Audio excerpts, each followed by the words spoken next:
तंवर के अथक प्रयासों से ये जो स्मारक हावड़ी गांव की पावन धरती के ऊपर स्थापित हुआ है, इसके लिए मैं बहन सोनिया तंवर और भाई अमित तंवर का बहुत बहुत आभारी हूं और धन्यवाद करता हूं, जिन लोगों ने इतनी बड़ी लड़ाई हम सबके सहयोग से लड़ने का काम किया। साथियों, 3 तारीख की बात है, मेरे पास एक फोन आता है टिंकू चोपड़ा का। टिंकू चोपड़ा जी कहते हैं कि दिलबाग जी, बीड़ फार्म गांव में एक पंचायत है और आपको वहां चलना है। हमारी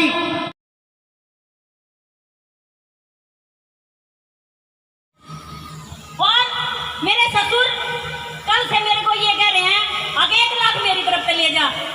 मैं आज इस पूरी पंचायत में अपने दोनों ही पिताओं का, अपने दोनों परिवारों का और अपनी पूरी टीम का बहुत बहुत धन्यवाद करती हूँ कि हमें ऐसे माता पिता मिले। भविष्य में अगर कभी भी कहीं पर भी आपको ये लगे कि सोनिया अमित या उनकी टीम ने अपनी जबान घेर दी, तो हम समाज में आना छोड़ देंगे। लेकिन अपने समाज को ये वादा किया था कि 1 अक्टूबर को चमार रेजिमेंट का स्मारक बनेगा पूरे हरियाणा में पहली बार, पूरे देश में पहली बार। आज उसका अनावरण करके और आप सब लोगों ने भी तादाद में यहाँ पहुंच के जो हमारी टीम का जो हौसला बढ़ाया है, मैं आप लोगों का एहसान जिंदगी भर नहीं भुला पाऊंगी। मेरी पूरी टीम में इतने आदमी हैं, मुझे आप लोगों के तो नाम भी नहीं पता। मैं अगर 100 आदमी है तो 99 को केवल शक्ल से जानती हूँ, लेकिन लोगों ने यह कहा कि थारी टीम में तो आदमी टूट गए, और मैं आज उन लोगों को यह बताना चाहती हूँ मेरी टीम देखो कितनी है।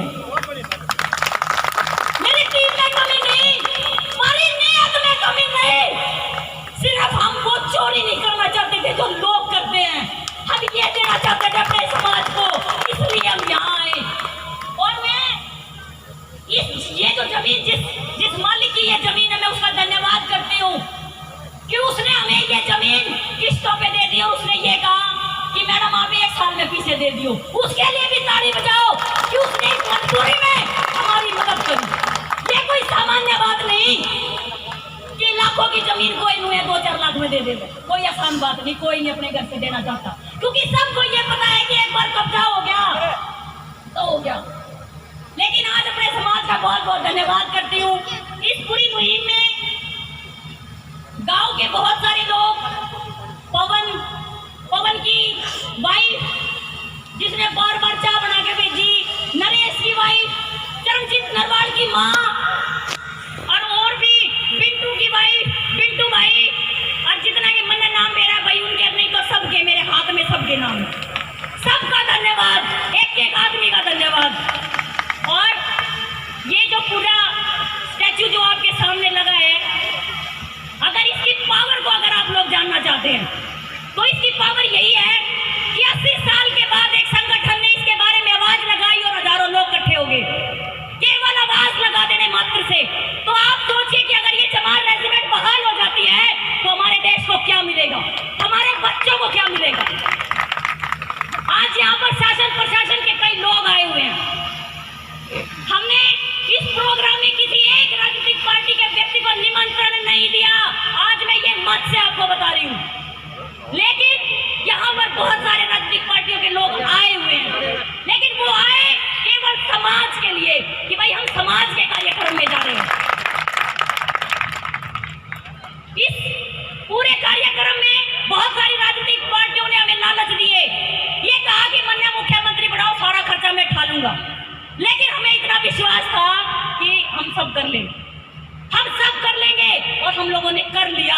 आज मैं आपको ये बताऊंगा, ये जो मूर्ति आप लोगों के सामने है, आपने अपने गांव में, अपने शहर में बहुत बार गाय, भैंस, बकरी, बहुत सारी मूर्तियां देखी होंगी, लेकिन ये जो मूर्ति आपके सामने है, ये विश्व में पहली बार बनी, विश्व में पहली बार।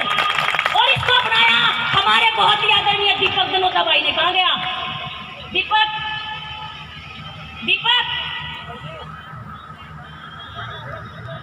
आ जाओ।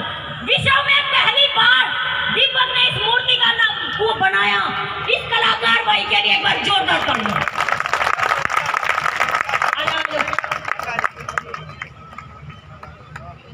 भाई ऊपर आ जा जब एक बड़ी सैकड़ों की साई खड़े इस मूर्ति को बनाने में हमने तकरीबन 2 लाख रुपए खर्च करे और भाई दीपक के पास 5 लाख रुपए का ऑफर था कि यह मूर्ति मारते दे दे, हम तेरा 5 लाख दे देंगे। पर छोरे ने लू गई थी कि जिसकी साई पे बनाई है ना उससे दे दूंगा। तालियां! कितना ईमानदार छोरा, अगर चाहता तो 1 मिनट में 2 लाख का लात मार के 5 कमा लेता। लेकिन आज इस देश में ईमानदारी है, लेकिन हमें उन ईमानदार लोगों की जरूरत है। ये कोई राजनीतिक मंच तो नहीं, लेकिन इस मंच से इतना जरूर कहना चाहती हूँ कि इस पूरे प्रदेश में ऐसी समाज की संख्या 80 लाख से ज्यादा है।